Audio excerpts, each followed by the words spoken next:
very much. It's an honor to have the President of Ukraine with us.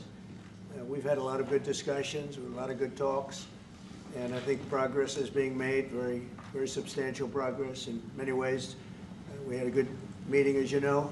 We all know that the scheduled meeting between US President Donald Trump and Russian President Vladimir Putin at Anchorage, Alaska last Friday failed to lead to a ceasefire.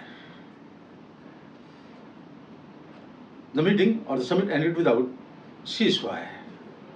Bis Tibia Prekrishniya Ognia, without ceasefire. Here it is important to note how the Russian media or Russian official media has reacted to this meeting between President Zelenskyy, European leaders, and US President Donald Trump. They have summarized the Kremlin's reaction in 3 words: avoid further humiliation. Avoid further humiliation.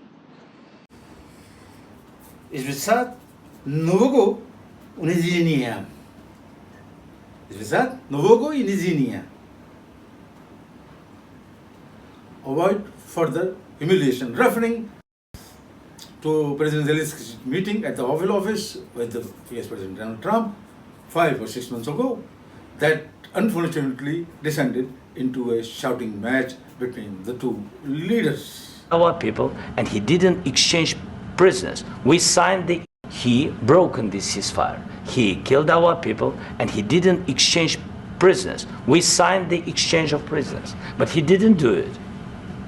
What kind of diplomacy, JD, you are speaking about? What do you mean? I'm talking about the kind of diplomacy that's going to end the destruction of your country. Yes, but if you Mr. President, with respect, I think it's disrespectful for you to come into the Oval Office and try to litigate this in front of the American media. Right now, you guys are going around and forcing conscripts to the front lines because you have manpower problems. You should be thanking the President for trying to bring an end to this conflict. Have you ever been to Ukraine that you say what problems we have? I have been to. Come once. I've actually watched and seen the stories, and I know what happens is you bring them on a propaganda tour, Mr. President. Do you disagree that you've had problems bringing people into your military? And do you think that it's respectful to come to the Oval Office of the United States of America and attack the administration that is trying to prevent the destruction of your country? A lot of questions. Let's start from the beginning. Sure. First of all, during the war, everybody has problems, even you, but you have nice ocean and don't feel now, but you will feel it in the future. God bless. You don't know that. God bless. God bless. You will not have a war. Don't tell us what we're going to feel.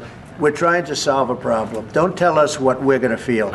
In the meantime, the US Secretary of State, Marco Rubio, has said certain things with a view to clearing the air, so to speak.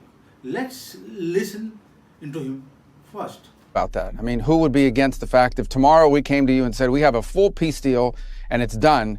I think that's the best way to end the war. Now, whether there needs to be a ceasefire on the way there, well, we've advocated for that. Unfortunately, the Russians, as of now, have not agreed to that. But the ideal here, what we're aiming for here is not a ceasefire. What we ultimately are aiming for is an end to this war. Well, I want to drill down on that exactly and what happened, because as you just heard before the meeting with President Putin, President Trump warned there would be, quote, very severe consequences for Russia if it didn't stop the war. Here's a little bit more of what he said on the plane ride over. Take a look. I want to see a ceasefire rapidly. I don't know if it's going to be today, but I'm not going to be happy if it's not today. So what exactly changed? Is it that Putin would not agree to a ceasefire? Well, first of all, the Russians are already facing very severe consequences. There's not a single sanction that's been lifted. And not one. I mean, they're facing all the same sanctions that have been in place today. All the American support continues for Ukraine. And ultimately, look, if we're not going to be able to reach an agreement here at any point, then there are going to be consequences. Not only the consequences of the war continuing, but the consequences of all those sanctions continuing and potentially new sanctions on top of it as well.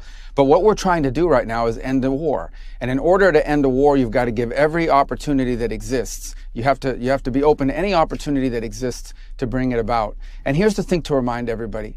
And when the president says this is not our war, but let's be frank, this is not our war. The United States is not in a war. Ukraine is in a war, and we've been supporting Ukraine. We happen to be in the role of the only country in the world, with the only leader in the world, that can actually bring Putin to a table to even discuss these things.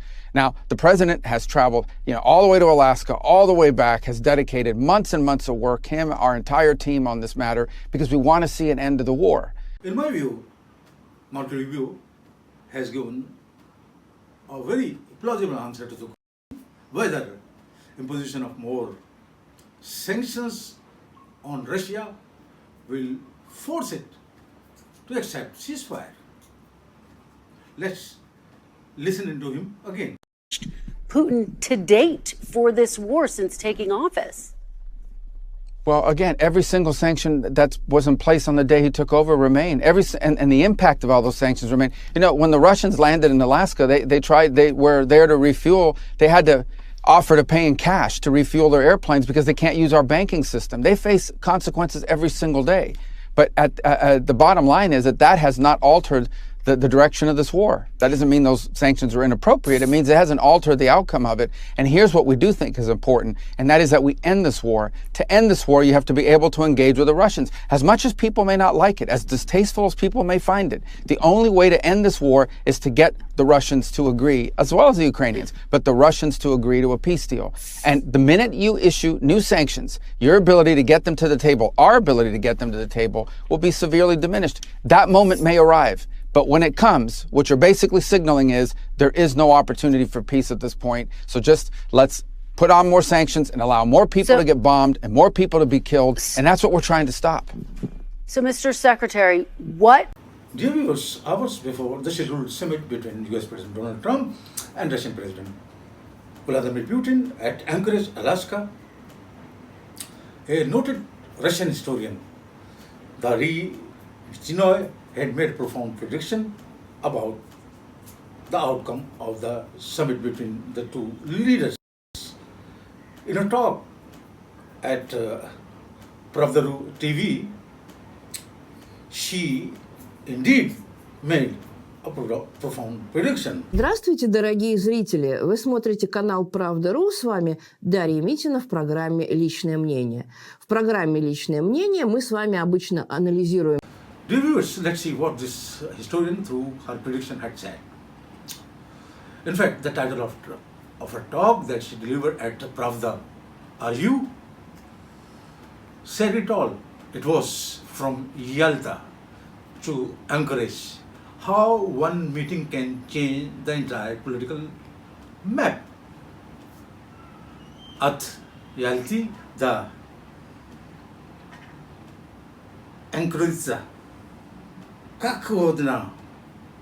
Viewers, in her argument that she concluded by stating her prediction, she stated among other things that easily if some final document or memorandum or joint declaration appears, her prediction is that it will be as vague as possible.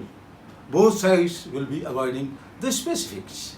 It is about time we, the Sovietologists or the so-called Sovietologists, went back to my favorite Alexander Tvardovsky and his masterpiece Vasily Terekin. I'm reading an excerpt from his book with a view to sum up or summing up my own argument. Natre shaga vipiridi